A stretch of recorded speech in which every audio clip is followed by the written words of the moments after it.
This is the unboxing of the 3M Optime 105 earmuff Peltor H10A.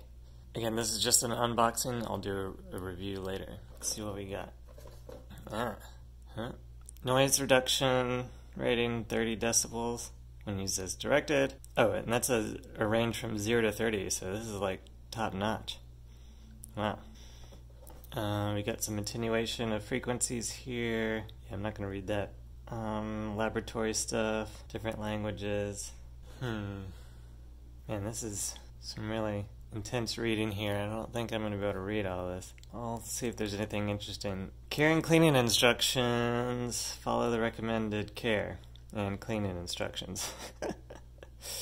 Well, that's what I'm trying to read about. Wash outside of earmuffs only. Use mild soap and water. Do not immerse in water. Do not clean with solvents such as alcohol or acetone, or with waterless hand cleaners or products containing lanolin. Do not store the earmuff in temperatures above 130 degrees Fahrenheit. Yeah, don't leave it in your car. Inspect earmuffs regularly for cracked and worn parts, especially the cushions. Where's this thing made? St. Paul, Minnesota?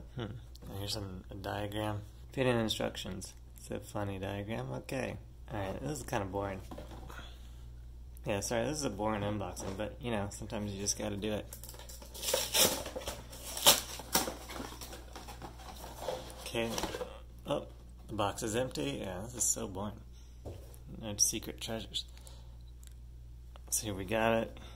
The Optime 105, made in USA with globally sourced materials.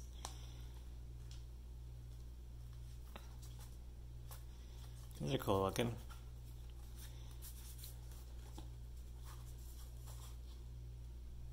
Well, I don't think there's really much else to show.